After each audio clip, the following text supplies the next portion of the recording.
Hello and welcome to another episode of Talking Naughty with Capt Frank. So today's episode, silent but deadly. 4 dangerous gases all boat owners should be aware of. There are a number of potentially dangerous gases on board boat owners should be aware of, even discounted those preceded by, hey, pull my finger. Here's a look at 4 dangerous gases that can ruin a great day on the water. But before we get started, if you like this video, as always, I appreciate it. Don't forget to like, subscribe, and share with all your friends and all the people you hate too. So let's just get right into it. First up, the first deadly gas, gasoline fumes. Gasoline fumes are highly volatile and a leading cause of marine-related explosions and fires. Gasoline fumes are heavier than air and can easily accumulate in a vessel's bilge due to improper refueling or fuel system leaks, where it's only a spark away from causing a fire or explosion. Little known fun fact, liquid gasoline does not burn. It's the vapors emitting from it that form an explosive mixture when combined with oxygen in the proper ratios. So, back to gasoline fumes. Fire is typically viewed as an inevitable result of any gasoline vapor explosion, but that's not always the case. Sometimes the explosions are so powerful and violent that they simply blow out any flames, resulting in catastrophic damage with little or no fire damage. So let's talk a little bit about sources of gasoline vapor. While fuel system leaks due to damaged, degraded, or improperly installed components are an obvious source, gasoline vapor explosions can also be traced to things such as improper fueling techniques and a lack of adequate ventilation. Mistakes during routine maintenance or repair of engines, generators, or fuel systems can also lead to explosions. So how do you know if these gasoline vapors are present? Well, use your nose. Your nose is a marvel of nature, so put it to good use. Always sniff your engine compartment and bilge areas, particularly around fuel tanks, after refueling or any time prior to starting your engine. This, of course, is in addition to running your blowers the prescribed amount of time. As good as your nose is, it can't be everywhere all the time, so consider installing a gasoline vapor or fume detector. Gasoline vapors or fumes are heavier than air and will settle in the lowest area of the bilge or compartment.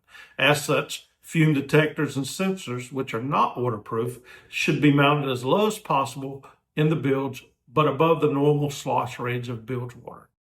Let's talk a little bit about prevention. Routine inspections and maintenance of your engine and fuel systems is the key to preventing fuel leaks. Typical problems I find when surveying include deteriorated fuel lines, loose or corroded hose clamps, cracked fuel system components, corroded fuel tanks, and fuel line damage due to lack of chafe protection. Out-of-sight components such as your fuel tank fill hoses and vents should be routinely accessed and inspected. I've found hose clamps reduced to a rusty paste and fill hoses so cracked and deteriorated they can be pulled apart by your hand.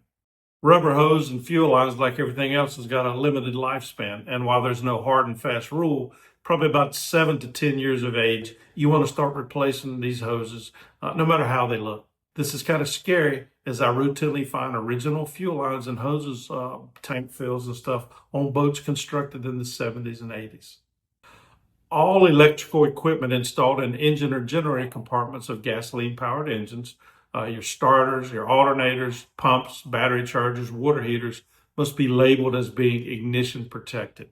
This means that they are non-sparking and safe to use in a potentially explosive environment. The other side of explosion prevention is following established safety procedures when refueling, conducting engine or fuel system repairs, and the like. These include operating the engine compartment blowers for at least 4 minutes and checking the engine compartment bilge for gasoline vapors every time before starting engines and generators. Other precautions for refueling include turning off the engine, not smoking, and securing power to all electrical motors, pumps, and the like by turning off the main battery switch. A gasoline vapor-rich atmosphere can make engine starting difficult. So if your engine doesn't start, don't just simply keep cranking. Investigate and see why it's not starting. Next up, carbon monoxide. Carbon monoxide, or CO, is a potentially lethal gas produced when burning any carbon-based fuel, such as gasoline, wood, or propane, or anything that you're using an open flame. CO is colorless, odorless, and tasteless. It also mixes evenly with air, meaning it readily travels throughout a boat's interior spaces. CO enters the body through the lungs and is readily absorbed into the bloodstream, where it displaces the oxygen levels in the body and can lead to carbon monoxide poisoning. Common signs of CO poisoning include headaches, dizziness, weakness, drowsiness, nausea, symptoms that can easily be attributed to seasickness, alcohol consumption, too much sun exposure rather than CO poisoning. Little known fact, although death can occur quickly in a CO-rich environment, exposure to smaller amounts can also be lethal. The effects of CO are cumulative and can build up gradually in a person's bloodstream for hours or even days before reaching critical levels. So let's talk a little bit about the sources of CO. While the most common source of CO is engine exhaust, it can also be produced by any open flame device, such as a gas stove, a heater, or grill. During surveys, I commonly encounter the Darwin Award practice of using camping stoves and heaters on board a boat, despite them being clearly labeled for outdoor use only. Engine and generator exhaust system leaks are also a prime concern. However, even properly operating systems can introduce CO into the vessel under certain conditions. Examples include fumes being drawn down below decks when a vessel is operated with the aft hatches or portholes open. This is known as the station wagon effect. It's a wonder, as kids, we all didn't get killed, in the 80s and 70s, or in 62, right, by opening up the back of the station wagon to get some fresh air in, right? All that does is just suck all the exhaust back into the station wagon. And it does the same thing for a boat, too. Other examples would be if your boat is docked or anchored near another vessel that's operating its engine or generator. Factors such as inadequate or obstructed ventilation systems can also contribute to CO buildup. As far as detection, how do you know if you have CO intrusion into the vessel? Carbon monoxide is a colorless, tasteless, and odorless gas. That being the case, the only reliable way to detect it is by installing a CO detector. Marine grade CO detectors are recommended for all boats with enclosed accommodation compartments per ABYC standard A-24 and NFPA 302. ABYC also requires that CO detectors be tested to UL 2034 standards. If you utilize a generator to power your air conditioners or other appliances while underway or at anchor, I'd also recommend a CO alarm system that's designed to shut down the generator once CO is detected. Neither ABYC, American Boat and Yacht Council, just to clarify, or NFPA, the National Fire Prevention Association, states specifically where your CO detector should be located in your vessel, other than to say they must be located to monitor the atmosphere in the main cabin and each sleeping area. Unlike LPG or gasoline vapors, which are heavier than air, CO has roughly the same weight as oxygen, meaning detector placement is not limited to high or low areas of the cabin. Mounting them at roughly eye level means it's easier to monitor the detector meters or warning lights. CO detectors also have a limited lifespan, which means that your detectors or sensors as part of a system would typically need to be replaced every 5 years. However, this varies between units, and you should verify that with the instructions provided by your manufacturer. The key takeaway here is that, if you've got a boat that's 20 years old or whatever, and you have CO detectors that are original, they're very likely need to be replaced due to age. But again, you want to verify this with the manufacturer of the unit that you're talking about. As far as prevention, ensure adequate ventilation exists when open flame devices such as stoves and stuff, and never use stoves for comfort heating. Regularly inspect your engines and generator exhaust systems for corrosion, raw water cooling leaks, deteriorated hoses, loose clamps, and so on. Inspect your exhaust system hoses along their entire length, paying attention to hose clamps, blockages, and chafe. Machinery spaces should also be sealed and vapor-proof from the vessel's interior. Our third dangerous gas, liquid propane. So there are a number of reasons why liquid propane gas, or LPG, is a popular choice for cooking and heating on boats. It's efficient, it's relatively cheap, and it's widely available. It can also be extremely dangerous. LPG vapor is heavier than air and tends to flow like water, seeking the lowest possible point. As a boat's hull is essentially a watertight envelope, escaping LPG can become trapped in the bilges. In other words, it flows down into the lowest part of the boat, which is going to be your bilges, where it can rapidly accumulate to explosive concentrations. A little known fact about LPG gas, LPG suppliers are required by law to add an odorant to make gas leaks more noticeable. However, just because you can't smell it doesn't mean that it isn't there, as the gas can remain a long time in your bilge after the odor has dissipated. Sources of LPG leaks. Installation standards and recommendations for LPG systems, such as those provided by ABYC, are comprehensive and, when heeded, go a long way towards preventing the uncontrolled combustion event that we dislike to see on boats. Assuming proper installation and barring any physical damage to LPG system components, the most common sources of leaks will be loose fittings and connections. Other possible sources include improper LPG tank stowage, which can introduce gas into the vessel's interior should a leak occur, deteriorated flexible hose, and damage to LPG lines due to lack of chafe protection. Physical damage to system components can also occur when LPG tank stowage lockers are used for general stowage. In other words, your LPG tank lockers must be dedicated, meaning no other items, tools, lines, shackles, anchors, dog toys, whatever. I've seen them all in there. You can't store these things inside your LPG storage locker. And the reason being is because if you store something in there, it can bang around and damage the system or the components and create a leak. And that's why the locker has to be dedicated, meaning nothing else stored in there. And that includes the little LPG bottles you may use for your grill, because those things are going to, I'll see a lot of boaters just throw those things in there. Well, it's LPG and that's the locker. It should be safe in there. Well, it's not, because those things bounce around and can cause damage as well.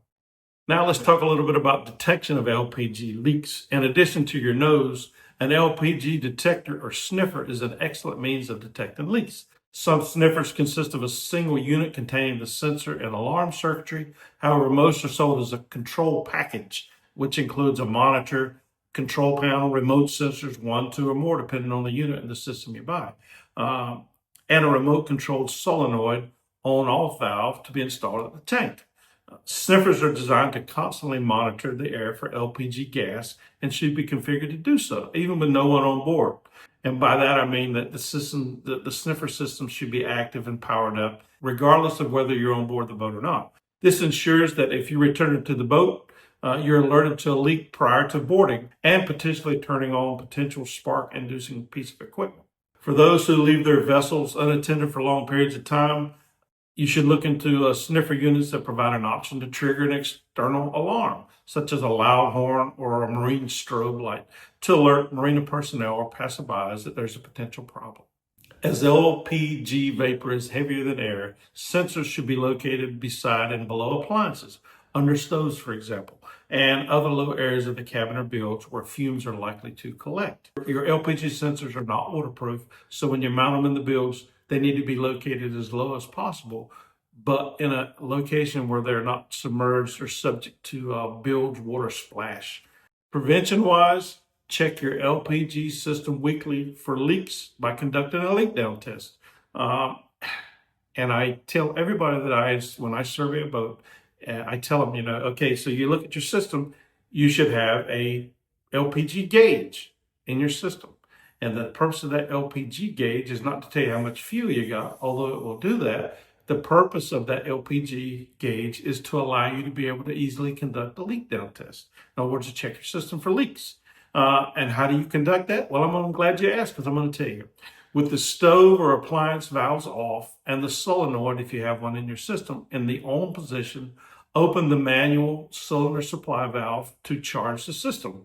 Then close that valve and note the pressure reading. Be sure that you keep the solenoid on, because if you close the solenoid when you close the valve on the tank, now you're only checking the section between the tank and the pressure gauge. So you want the electric solenoid, if you have one in your system, have it on and have the tank valve on.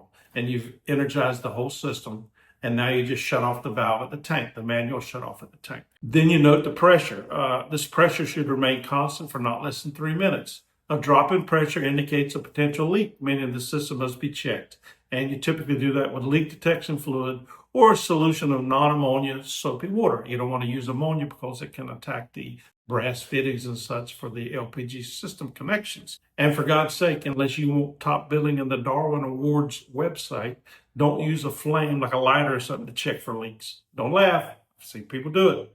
So once you find the leak, of course, then you got to correct it before you can use the system. Although LPG systems and alarms should be professionally tested annually, you can also test them by using a butane lighter. Simply hold the lighter next to the sensor and press the trigger without lighting it, and this should cause your sensor to alarm. So LPG systems are a particular passion of mine, inspecting them, by the way, because they're one of the few systems on board that can usher you into eternity, via a fiery blast and ball of flame. So check out the video I've produced on how to inspect your LPG systems. It's already online and posted, and I'll include the link below in the description. Finally, the last dangerous gas we're going to be talking about today, hydrogen sulfide. Hydrogen sulfide, which is also known as H2S, is a colorless toxic gas that's also flammable and highly corrosive.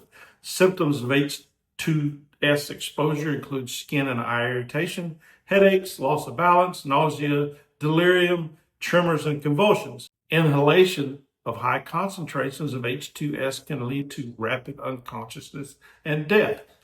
Little known fact, H2S gas smells like rotten eggs, and while very noticeable at first, it can quickly deaden the sense of smell, often in a few breaths, leaving potential victims unaware of its presence.